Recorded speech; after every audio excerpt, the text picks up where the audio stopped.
We must find a concrete institutional dependence at times. اسی لیے تو اتنی زیادہ پرورش کے ساتھ، اتنی تگ و دو کے ساتھ یہ سلاسل بنائے گئے تھے.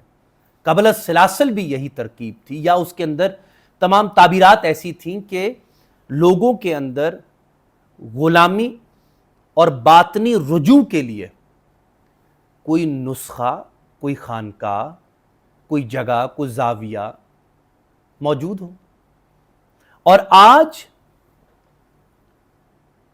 وہ آزادی جو ہر شے کی غلامی کرواتی ہے، لذت کی غلامی، کھانے کی غلامی، لباس کی غلامی، جنس کی غلامی، تو یہ جو غلامی و آزادی کی بحث ہے تصوف میں، اس کے اندر وہ غلامی جو اصل کریکٹرز کو دیکھنے سے پیدا ہوتی ہے، وہ اس دور میں بالکل آپ کو نظر نہ آتے ہیں. میرے نزدیک کس چیز کی اشد ضرورت ہے؟ اشاعت و طباعت کی، نیٹ فلکس ڈاکیومنٹریز کی، اچھے ڈراماز بنانے کی. اشفاق احمد ایک دفعہ تو لکھ گئے منچلے کا سودا، کوئی اور منچلا پیدا ہوا تو اب وہ کون سا سودا خریدے گا؟ اس صورت میں نئے بچے اور ان کی جو افتاد ہے، ان کی جو لسانیات ہے، ان کی جو اصطلاحات ہیں، اس کے اندر موسیقی کے ذریعے، باتوں کے ذریعے، ڈرامہ نگاری کے ذریعے، فلم سازی کے ذریعے ایسے کردار دکھائے جانے چاہیے. اب تو نجم میاں وہ دور نہ رہا جیسے آپ نے اور ہم نے توجہ سے قرآن پڑھا، احادیث پڑھی، یا دین کا علم حاصل کیا، یا اپنے بزرگوں کی صحبت اٹھائی. اب تو اپنا وزن نہیں اٹھایا جاتا. تو اس کشاکش اور نفسا نفسی کے دور میں کیا ضروری نہیں ہے کہ ہم اپنے بہت قریب کے لوگوں کو بھی پکچرائز کر کے، عکس بند کر کے دکھائیں؟ بہت قریب کا آدمی جو بالکل دور ہے، اقبال بہت قریب کے آدمی ہے لیکن بہت دور نظر آتے ہیں، شاہ ولی اللہ محدث دہلوی رحمۃ اللہ علیہ، یا اور دیگر بڑے بڑے اولیاء و مشائخ. آپ ان کی فکر سے اختلاف رکھنے کے باوجود ان کی بڑائی سے اختلاف نہیں کر سکتے. تو بڑائی کے وہ تمام پہلو جو اب اس دور میں پیدا ہوئے ہیں، وہ غلامی سے پیدا ہوئے ہیں. اور میرے نزدیک وہ غلامی جو خلوص اور ٹھیک طریقے سے اگر پیدا کر دی جائے تو اصلاً آزادی اور حریت پیدا ہو جائے گی. اچھا، مجھے آپ کی گفتگو سے اپنے دادا سید ریاض الدین سہروردی صاحب کی نعت کا ایک شعر یاد آیا کہ غلام ان کے بنو اور چھوٹ جاؤ ہر غلامی سے، نئی ایک راہ آزادی کی ہم ایجاد کرتے ہیں. تو اب یہ جو راہ آزادی ہے، اس میں جیسے کہ آپ نے بتایا کہ سب سے بڑا ہرڈل تو یہ ہے کہ اب جو ہماری نئی نسل ہے کہ جس کو عرف میں جین زی کہا جا رہا ہے، تو یہ اصطلاح تو بہت دور کی بات ہے، تو وہ لفظ کا معنی نہیں سمجھتے، اس لفظ سے کو سن کے ان کے اندر ایک وحشت پیدا ہو جاتی ہے. تو ہے تو بہت ہی بنیادی سوال، لیکن چونکہ ہم چاہ رہے ہیں کہ آج کی گفتگو میں کچھ ذرا بنیاد سیٹ کریں بات کی، کہ جو ہم کہتے ہیں باطن اور باطن کی ضرورت، تو یہ باطن کیا ہے؟ کیونکہ یہ سب بچے تو خارج کے پروردہ ہیں. بالکل جیسے کہ اقبال نے کہا کہ من کی دنیا میں نہ پایا میں نے افرنگی کا راج، من کی دنیا میں نہ دیکھے میں نے شیخ و برہمن. تو یہ من کیا ہے اور یہ من کی دنیا کیا ہوتی ہے؟ جیسے انسان کا تن اپنا نہیں رہا، اس کا من بھی اپنا نہیں رہا. جیسے وہ اپنے تن کو آئینے میں دیکھتا ہے، اسی طرح وہ اپنے من کو کسی شخصیت کے آئینے میں دیکھتا ہے. یعنی کیا انسان میں من کو دیکھنے کی طلب رہ گئی ہے؟ یعنی اپنی خواہشات، اپنے جذبات، اپنے احساسات، اپنے تخیلات. اس صورت میں ہم جینزی کو یوں سمجھا سکتے ہیں جس کو کہتے ہیں نو دائی سیلف، کہ از دیر a greater question with in اور ناٹ. مثال کے طور پر پانی ہے، آپ اس کو گھٹا گھٹ پیتے ہیں، آپ کو گرمی لگتی ہے، لیکن ذرا بے ادبی سے پیتے ہیں تو سانس کی نالی میں پھنس جاتا ہے اور اتھو آ جاتا ہے، کھانسی آ جاتی ہے. اس سے مراد کیا ہے کہ میرے اپنے ہی ہاتھ سے پانی میری سانس کی نالی میں چلا گیا اور میری سانس میں گڑبڑی پیدا ہو گئی. جیسے میں اپنے تن اور تن کی ضرورتوں کی بے حرمتی کے نتیجے میں سانس روک لیتا ہوں، اس طرح من کی جو ضرورتیں ہیں وہ مجھے اندر سے مبہوس کر دیتی ہیں، اداسی، فکر مندی یا بے فکری، چین یا بے چینی، something which is based upon certain emotions that cannot be named. آپ سنیں گے کہ ایک اصطلاح بہت عام ہوئی اور اب تو ولگرائزڈ ہو گئی ہے، بوریت. What is boredom? اس کے اوپر پوسٹ کلونیل تھیرسٹ نے بہت کام کیا کیونکہ اس پہ کام کرنا بہت ضروری ہے. بوریت کیا موبائل کا دور ہو جانا ہے؟ بوریت انٹرنیٹ کا نہ آنا ہے؟ بوریت میرے من پسند وارڈروب کا نہ ہونا ہے؟ بوریت ویسے چہرے کے خد و خال کا نہ ہونا ہے جیسے سہیلی یا دوست کے ہیں؟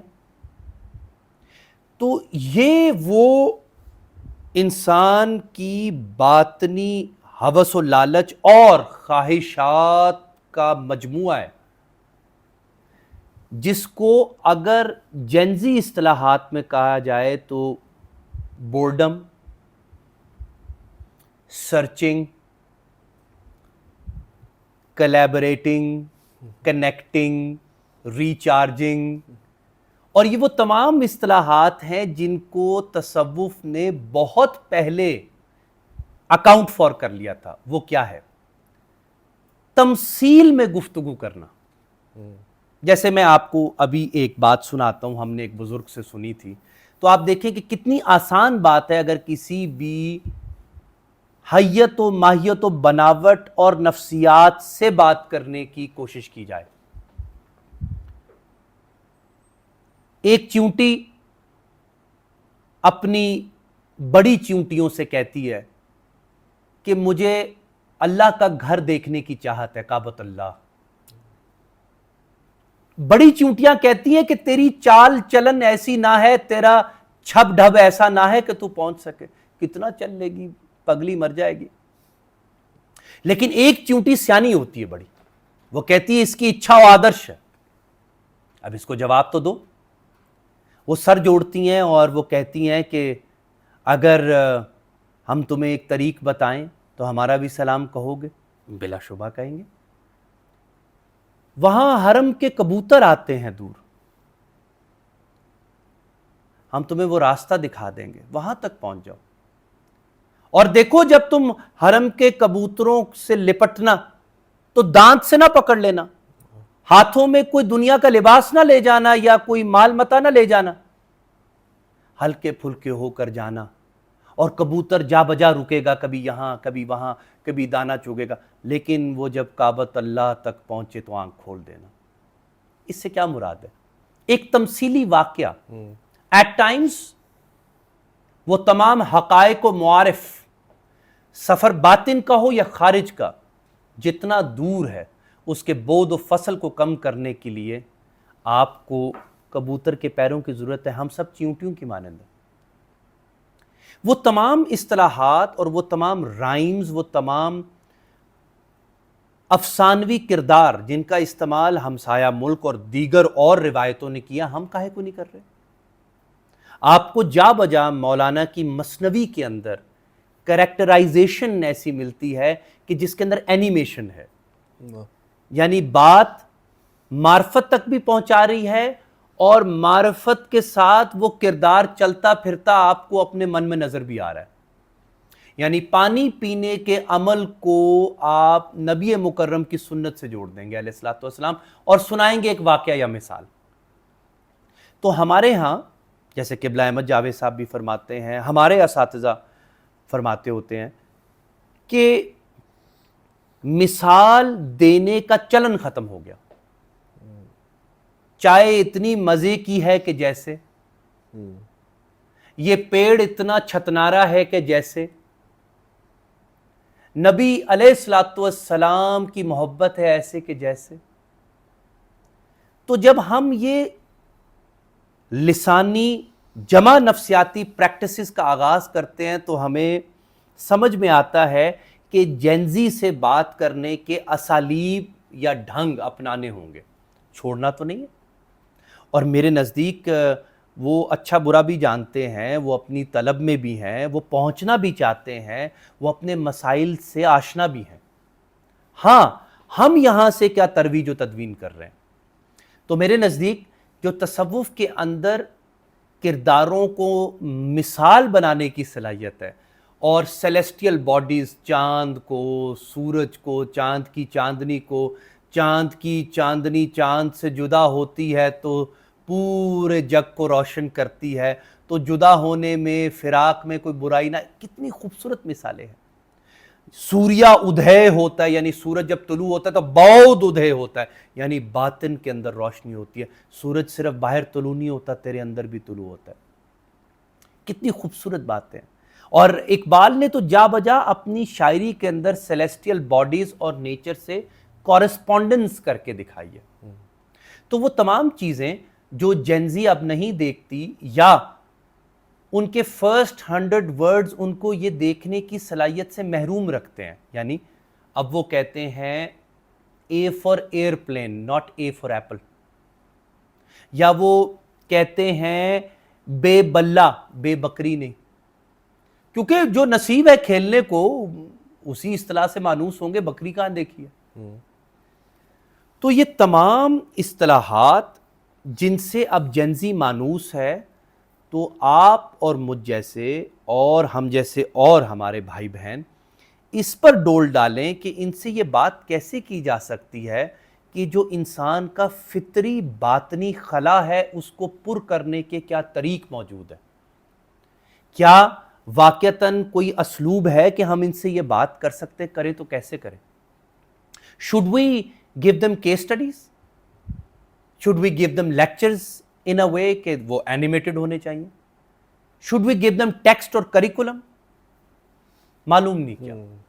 جس طرح بچے رغبت رکھتے ہیں نیا لباس خریدنے میں، نئے طرح کے کھانے کھانے میں، تو وہ نئے کردار کی جستجو میں بھی رہتے ہیں۔ تو اب بہت ضروری ہے کہ ہم اس ماڈرن ٹیکنالوجی کا استعمال کریں اور ان کو اس سے آشنا کریں۔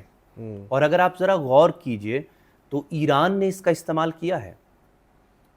انہوں نے مجلس آرائی سے اوپر اٹھ کر فلم میکنگ، فنون، ادب، شاعری، صرف علی شریعتی ایک طرف نہیں، اقبال، مرزا عبد القادر بیدل کو واپس متعارف کروایا۔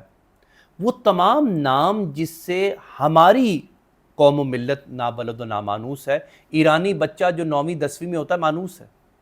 اس سے مراد ہے کہ یہ گنجائش اور کشائش موجود ہے اگر تہذیبی سقط ہو، اور اگر آپ اس کو اپنی ایمانی غیرت کا حصہ بنا لیں کہ جو کردار میں اپنے بچے کو دکھاتا یا پڑھاتا ہوں، فار ایگزامپل نرسری رائمز ہو گئے، of the school is your set up for example, تو اسکولنگ ایج کے اندر ہم بچے کو جو کردار دکھاتے ہیں جس سے وہ مانوس ہوتا ہے، ویسے وہ سوالات پیدا کرتا ہے، ویسی وہ فکریں پیدا کرتا ہے۔ جن کھلونوں سے وہ کھیلتا ہے معاشرے سے بھی پھر ویسے ہی کھیلتا ہے۔ جب وہ پستول سے کھیلتا ہے تو پھر وہ معاشرے سے بھی بارود سے کھیلتا ہے۔ ہمارے ہاں کھلونے مختلف تھے، ہمارے ہاں کتابیں مختلف تھیں، لوریاں مختلف تھیں۔ اب یہ gadget, technology, I T inevitable ہے، کب تک بھاگیں گے اس سے دور؟ آنکھیں بند تو نہیں کر سکتے، اے آئی وغیرہ۔ We need to find a way to integrate something into it because others are doing it already۔ تو میرے نزدیک وہ تمام کاوشیں جن کو ہم اس سے پہلے تک یہ کہہ کے دور کر دیتے تھے کہ نہیں یہ بہت جدید ہیں اور جدت کا نقصان اور افادیت اب ہمیں معلوم نہ ہے، تو روایت سے جو آپ جڑے ہوئے ہیں اس دقیانوسی پن کا جو نقصان آپ جھیل رہے ہیں، تو اس سے بہتر نہیں ہے کہ آپ اس کی کوئی آمیزش اور گارہ پیدا کریں۔ اور یہیں سے ہماری پوڈ کاسٹ کا آغاز ہوا تھا کہ اگر میری شخصیت کے اندر یہ دو چیزیں مل سکتی ہیں تو اس سے مراد یہ کہ یہ اجتماعی ضدین ممکن ہے، جو چیزیں اصلاً ضد میں ہیں وہ اکٹھی کی جا سکتی ہیں، اور ہم بچوں کو یہ چیزیں آج باور کروا سکتے ہیں، ان میں یہ طلب موجود ہے۔ ہم کوک اسٹوڈیو کے اندر Should I name it or not? You can name it. I'm so sorry, we will edit it.